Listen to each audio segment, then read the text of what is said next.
Bonjour, je m'appelle Elena Fernandez et je suis très heureuse de vous accueillir sur cette chaîne YouTube. Vous êtes là dans la première capsule des arbres se racontent avec. Et c'est Martin de la Montagne qui me fait l'amitié d'accepter mon invitation pour cette première capsule. Alors Martin, c'est un être humain comme je les aime. Vous savez, il a les pieds sur terre, le cœur ouvert, la tête sur les épaules et le regard tourné vers les étoiles. Et surtout, le plus important, c'est que Martin, il nous rappelle que vivre ses rêves, c'est possible. Alors, est-ce que vous êtes prêts à partir à sa rencontre et à rencontrer son univers, non pas impitoyable, mais très inspirant? Alors attention, il fait très spécial sur cette chaîne YouTube. Martin va apparaître à mes côtés dans quelques instants. Attention, grâce au tambour. Effet très spécial. Martin, es-tu là?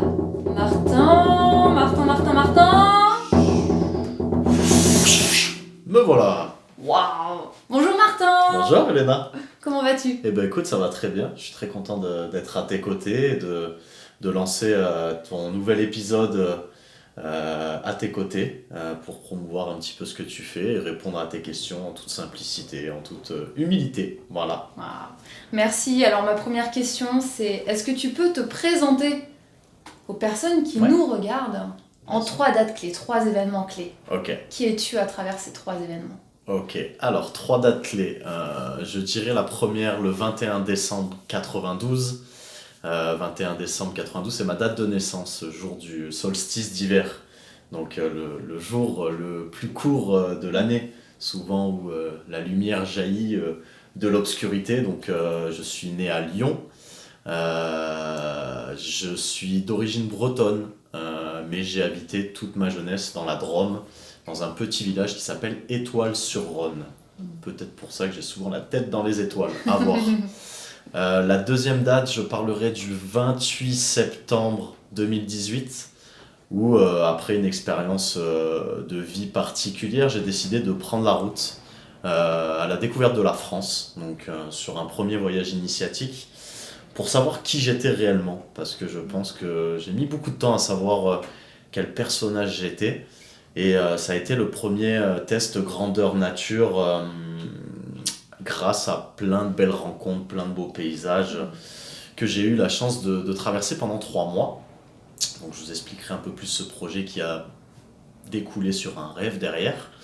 La troisième date, je dirais le 19 octobre 2019, où j'ai créé mon entreprise Utopia, où je m'amuse à créer des projets un peu décalés, tout en gardant cet ADN que j'ai un peu appris en voyage, de continuer à rêver, de continuer à être utopiste. J'adore ce mot, soyez utopiste, pour moi ça veut dire croyez en vous et allez au plus profond de vous-même pour essayer de créer des choses. Voilà les 3 dates un peu importantes pour moi, je dirais, dont 2 qui sont très récentes, qui annoncent quand même un changement récent aussi dans ma vie.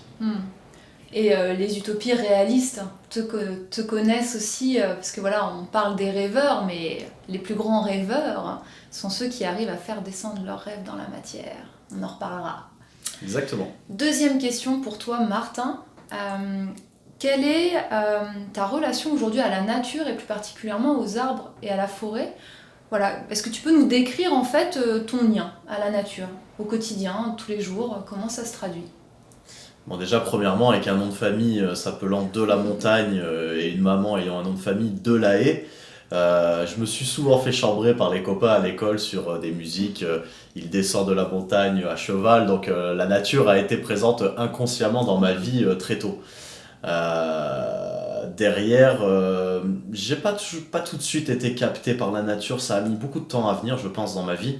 Où j'étais à fond dans le football particulièrement. Donc la nature, c'était pour moi les terrains de football. Il y a de l'herbe, mais j'ai commencé à m'intéresser à tout ça vraiment avec ce voyage en France, où j'ai essayé d'étudier un petit peu des paysages, que ce soit sur les littoraux, en montagne, à vraiment capter mes émotions et mes sensations dans la nature, à essayer de les écrire. Donc de là a commencé cette passion pour l'écriture dans la nature, justement, J'adore écrire aussi sur les êtres humains, et quand je rencontre des êtres humains dans la nature, en général, l'esprit artistique se développe. Maintenant, avec le travail, on est un petit peu moins sur la route, avec le confinement aussi. Mais c'est vrai que j'essaye d'aller dans le Vercors, d'aller proche de la Drôme, à Saillant, où j'adore me baigner avec un très bon ami Julien qui se reconnaîtra. Donc voilà, j'utilise vraiment la nature pour me ressourcer, pour me dépenser aussi avec beaucoup de sport, de la rando, du footing. Et ce côté, j'essaye de redécouvrir un petit peu des petits chemins autour de chez moi. On a eu cette chance ou cette malchance d'être confiné, à vous de voir comment vous l'interprétez. Mais voilà, la nature est présente pour moi, peut-être pas toujours dans les bons moments, je dirais. J'ai eu tendance à aller en nature quand j'avais pas trop la forme, bizarrement. Comme si la simplicité de la vie me rattrapait en nature. Peut-être que je devrais y aller plus souvent, en étant heureux d'aller dans la nature, tout simplement. Ouais. Voilà le rapport que je peux avoir. Et les arbres, je m'y intéresse depuis que je t'ai rencontré, Elena, pour être honnête. J'étais plus montagne, plage.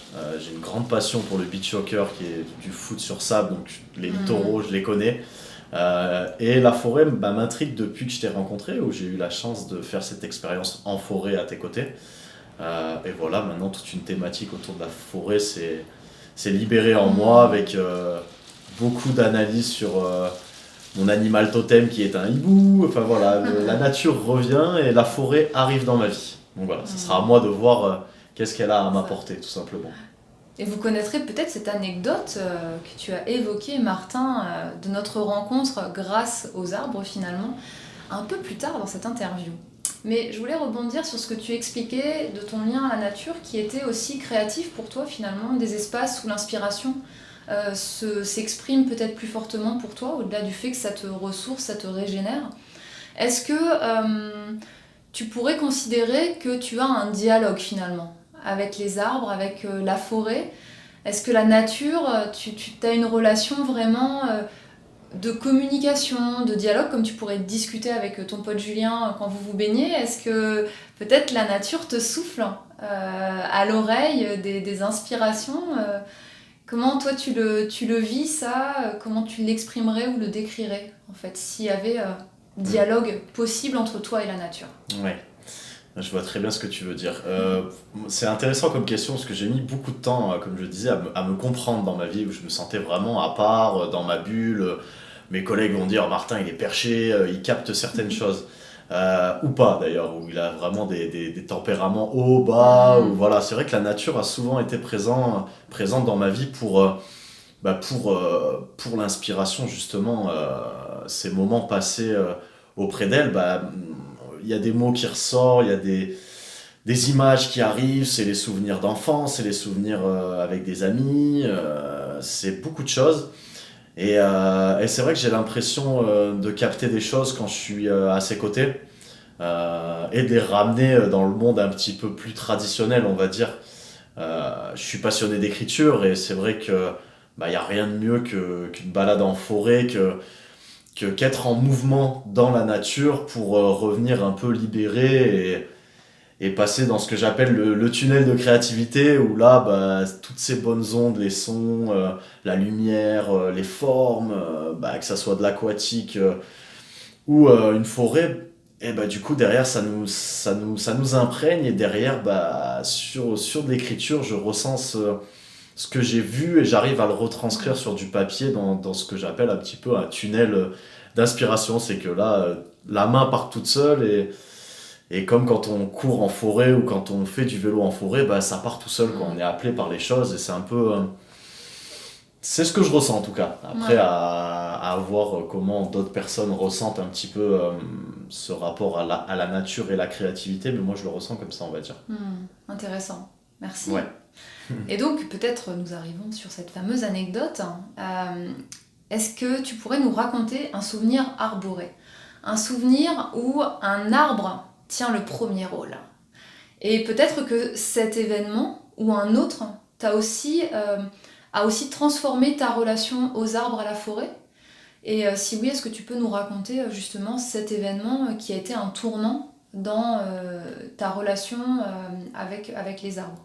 Voilà, il y a deux choses, ça peut être le même, Ouais. mais voilà, est-ce que tu as ce souvenir où l'arbre tient le premier rôle?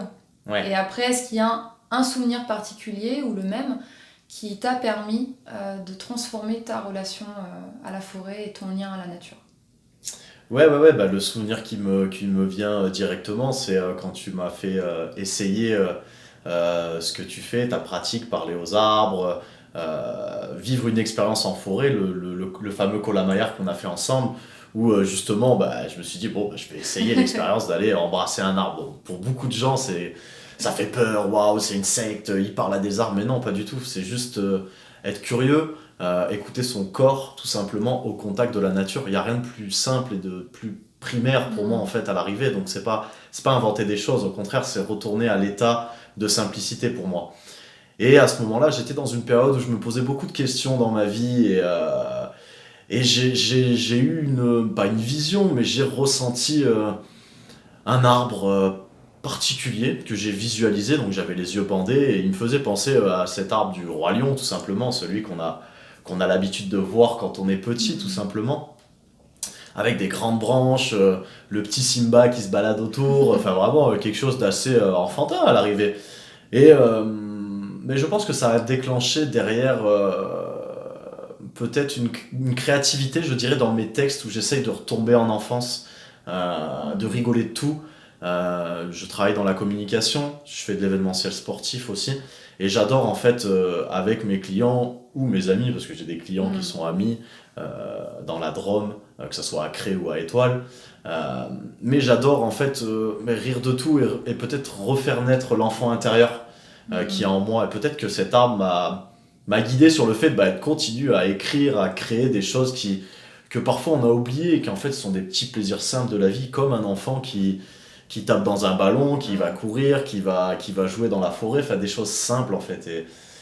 Et voilà, de sortir de cet univers peut-être connecté qu'on a et de le ramener à sa simplicité, entre guillemets, de d'écrire sur des choses rigolotes, fun, enfantines, entre guillemets. Ouais. Voilà un peu le rapport à un arbre. Peut-être que cet arbre m'a dit vas-y, rigole de tout, la vie est faite pour rigoler de tout, de toute façon, tout simplement. Tu sens que cette rencontre avec cet arbre, dans ce contexte un peu particulier des yeux bandés, a été quelque chose qui a impulsé peut-être une transformation à l'intérieur de toi? Ouais, complètement, ouais, parce que tu parlais de rêve, d'aller au bout de ses objectifs, mais je pense la nature joue une part importante dans le fait d'aller au bout de ses rêves, je pense, parce que quand on est sur des projets qui sont un peu utopistes, un peu rêveurs, comme tu disais, ramener le rêve à la réalité, on a des moments de doute, on a des moments où on se dit waouh, c'est compliqué, ma passion elle est particulière, je suis un peu dans ma bulle, j'ai du mal à rencontrer des gens qui me comprennent, qui comprennent ce que je veux créer ou retranscrire. Et ces moments-là avec la nature sont là pour nous redonner l'impulsion, à nous dire voilà, c'est des choses simples. Feu, vas-y, lâche pas, continue, crois en ton idée et elle te donne un peu la pause nécessaire, la pause mais qui ensuite te permet de rebondir tout simplement. Et ça pour moi c'est merveilleux, c'est simple et c'est efficace quoi. Donc j'ai souvent eu tendance à aller à la rencontre de la nature sur des moments un peu de doute ou des moments où je suis vraiment en fusion et il faut que je me pose pour ensuite poser les fondations de quelque chose, tout simplement. Voilà ce que je peux te dire à ce niveau-là. Merci. Et maintenant qu'on a évoqué les arbres, pour aussi découvrir ton univers et ta relation avec la nature et comment elle te soutient finalement aujourd'hui dans l'impulsion, la création, la concrétisation de tes projets et de tes rêves, est-ce que tu aurais un ou deux conseils inspirants à transmettre aux personnes qui nous regardent, de dire tiens, si là tout de suite tu avais quelque chose à transmettre à travers tes expériences, tes compréhensions de vie, ton parcours, qu'est-ce que ce serait? Qu'est-ce qui a été le plus porteur, soutenant, transformateur pour toi? Et aujourd'hui, finalement, dont tu aimerais faire cadeau aux personnes qui nous regardent? Ouais, les deux, trois petites expériences. Je pense que beaucoup de personnes ont un tempérament un peu de feu. Moi, je suis comme ça, j'ai beaucoup d'énergie, je suis à fond dans mes projets, je vis dans la passion. Je suis un hypersensible, donc je capte beaucoup de choses. Et la moindre remarque me touche. Donc, quand je suis dans des gros moments de doute ou de fusion, j'adore aller à la rivière tout simplement et remonter du lit de la rivière, me baigner dedans pour en fait vider en fait comme si j'étais en feu et que l'eau de la rivière qui est assez fraîche par chez nous dans la Drôme des fois me calmer, me poser et me disait bon écoute là c'est compliqué mais reprends-toi mon grand, c'est pas grave, va te poser, va prendre ton petit bain et ressors sur de nouvelles ondes. Donc ça pour moi l'eau et le feu sont des choses qui peuvent très bien aller ensemble pardon. Et moi après ce que j'adore par-dessus tout c'est aller courir pile au moment où la journée s'arrête et la nuit démarre. Souvent, je pars courir dans les sentiers proches de chez moi et là, je ne prends pas de lampe et j'adore deviner les formes, les ombres, regarder les astres, la lune, regarder les montagnes au loin. Et ça, je trouve que ça a quelque chose qui est unique et qui, pour moi en tout cas, m'apaise et en même temps me donne beaucoup de créativité. Ce mélange entre les ombres et la lumière naturelle, c'est des moments que j'adore, quoi. Donc ça peut être les deux petits conseils que je donne, mais en même temps, voilà, c'est des conseils qui sont issus de moi-même et chacun doit faire sa propre expérience pour trouver les choses qui les équilibrent ou qui apaisent tout simplement au quotidien. Qui leur correspondent. Et d'ailleurs, on s'est découvert une passion commune en lien avec l'eau, parce qu'on n'a pas tous l'opportunité de pouvoir se baigner, et puis l'hiver, il fait pas toujours très chaud. Mais pour utiliser justement le soutien de l'eau, on a découvert qu'on adorait faire la vaisselle tous les deux, voilà. Et pourquoi en fait aussi parce que justement le filet de cette eau qui coule et d'avoir les mains dedans, ça vide la tête, ça fait du bien, ça apaise le feu quand il y en a trop. Donc ça, on a tous un évier, on a tous de la vaisselle à faire, on est tous humains. Et donc, à la place de la rivière, des fois, ça peut être la petite alternative. Complètement, exactement. La vaisselle, c'est un grand sport national. Avec, ouais. Petite pensée pour un ami, Médéric, avec qui j'étais en coloc, qui me laissait volontairement toute la vaisselle à faire, tu vois, en mode tiens, Martin, ça va te faire du bien, va faire la vaisselle. C'est vrai, j'en parle dans mon bouquin d'ailleurs. La vaisselle, un grand sport. Justement, merci pour cette transition, mais c'est cadeau, la joie de l'improvisation. Ton livre, voilà, faites finir sur cette note-là d'un rêve qui se concrétise bientôt, pour aussi peut-être nous en dire un peu plus sur l'objet de ce livre, sur sa date de sortie nationale, et puis que les gens puissent venir à ta rencontre sur les réseaux sociaux pour être tenus informés de cet ouvrage s'ils ont envie de se le procurer, tout simplement. Bien sûr. Voilà, pas avoir à chercher. Te chercher. Complètement. Et écoute Elena, pour être honnête avec toi, l'écriture c'est quelque chose que j'aurais jamais pensé faire dans ma vie. J'étais dans une phase un peu compliquée, un moment où un petit burn-out par rapport au travail, une vie à 400 000 à l'heure, quelques mauvaises rencontres de vie, quelque chose d'un petit peu noir, faut l'avouer, et j'ai eu l'espoir du je touche le fond mais je suis pas mort, donc j'existe encore, je suis un être humain et j'ai le droit d'avoir mes différences et d'être attiré par des choses un petit peu particulières. Donc j'ai voulu aller à la rencontre de moi-même sur les routes de France. J'avais des envies d'étranger, mais je me suis dit découvre ton propre pays avant d'aller je ne sais où, quoi. Prends le temps de créer quelque chose à ton image tout simplement. Et c'est là que je suis parti ce fameux 28 septembre et que j'ai pris ma petite C3 pour découvrir la France. Donc j'avais en tête de créer quelque chose. Je n'aime pas partir pour partir et je me suis retrouvé avec un livre en poche, un calepin, et là du coup pendant 3 mois je me suis pris pour un reporter. Donc dans ma tête je travaillais pour Limite France 5, j'étais ambassadeur de Nu et Culotté, toutes ces grandes personnes, Frédéric Lopez, Antoine de Saint-Maximi, J'irai dormir chez vous. J'étais un peu comme ces messieurs qui m'inspirent énormément. Et je suis parti dans la quête d'écrire un bouquin qui a toujours été un rêve peut-être que j'avais au fond de moi depuis des années. Et finalement, je me suis mis à écrire. Et j'ai écrit sur tout ce qui m'entourait, mes émotions, le vivre différemment, tous les Français qui m'ont accueilli, qui m'ont fait dormir chez eux, des amis que j'avais pas vus depuis des années. J'aborde une multitude de thématiques et voilà, j'ai voulu essayer d'écrire un live de ce qui se passait dans ma tête, mais surtout un live d'un jeune qui allait droit dans le mur, mais qui a voulu contourner le mur et reprendre peut-être un rêve un peu idyllique à la base.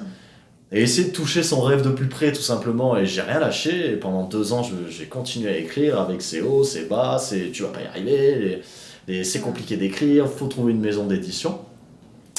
Et à l'arrivée, j'ai réussi ce pari un peu fou et je vais être publié en avril 2021. Donc voilà, aux éditions Sidney Laurent, que je remercie d'ailleurs. Voilà, c'est quelque chose d'assez incroyable et j'ai intitulé ce bouquin Fais de ta vie un poème, qui est pour moi une phrase très symbolique de Gaël Faye, un auteur-compositeur franco-rwandais qui a écrit le livre Petit Pays, qui est prix Goncourt, et qui est un monsieur que je trouve incroyable de par sa créativité, quoi.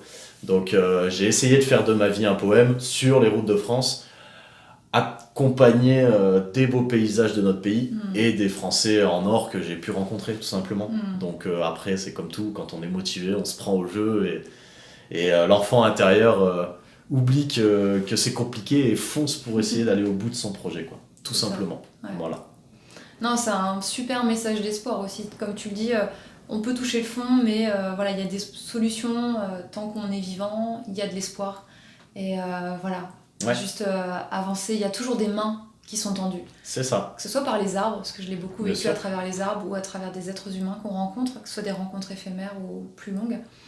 Et voilà, faire confiance à la vie, se faire confiance, oser. Et d'ailleurs, je recevais un message en stéréo d'un arbre quand tu parlais au tout début du livre. Un arbre d'ailleurs qui est près de chez toi, Ok. aux Roches qui dansent, dans la Ok. Drôme. Voilà, et qui me rappelait un message qui m'a transmis fin juillet 2020, alors que j'étais avec quelques personnes réunies là à la nuit qui tombe. Et cet arbre sort d'au milieu des roches, tout frêle, et nous a dit « Osons nos différences, osez vos différences ». Et voilà, c'est ça aussi finalement. Suivre ses rêves, c'est aussi oser sa différence, prendre sa place et poursuivre sa quête et transmettre. Voilà. Ouais. Merci Complètement. pour cette inspiration. Eh ben, merci à toi, Elena. Est-ce qu'il y a une question que tu aurais aimé que je te pose et que je ne t'ai pas posée? Non, T'auras tu envie sais, de moi, répondre. c'est toi la patronne, hein. Je suis là, invité. Là, je suis dans ton petit appartement à Saint-Malo. C'est déjà très gentil de m'accueillir. Donc, non, moi, pour conclure sur cette interview, peut-être ce que tu disais, essayer de doser cette différence complètement. C'est ça, c'est qu'on est tous uniques, à mon avis, à notre niveau. Il faut juste trouver ce qui nous passionne dans la vie et essayer de tirer pour y arriver. Et même si on n'y arrive pas, c'est pas grave, faut tenter quoi qu'il arrive. C'est ça. Et même en tentant, on va rencontrer des personnes, on va rencontrer des gens comme nous, hein. On s'est rencontrés sur un projet, voilà, et la vie est belle, il faut foncer, faut essayer de toucher ses rêves de plus près. Et si on n'y arrive pas, c'est pas grave. Il y aura d'autres rêves, il y aura d'autres rencontres, et il y aura d'autres paysages et d'autres forêts. Donc, tout en restant humble et tranquille. Ouais. Voilà, tout simplement. Ouvert à la vie. Yes. Merci Martin de la Montagne donc pour cette première interview Les arbres se racontent avec. Vous retrouverez en commentaire de la vidéo toutes les coordonnées de Martin, voilà, pour pouvoir prendre des nouvelles de la sortie de son bouquin, vous le procurer, découvrir un peu plus son univers aussi. Et les références qu'il a citées, Nu et culotté, Antoine de Maximi et d'autres seront tous et toutes aussi présentes sous cette vidéo si vous avez envie d'explorer ces interstices du vivant peut-être encore inconnus pour vous. Voilà, un grand merci. N'hésitez pas à vous abonner à la chaîne YouTube pour recevoir les prochaines interviews parce que j'ai encore plein de personnes qui m'attendent un peu partout en France pour répondre à mes questions et vous inspirer et vous aider à réaliser et à activer vos rêves. Je vous dis à très bientôt. Merci. Prenez soin de vous. Ciao tout le monde, à très vite. Bisous bisous. Ciao.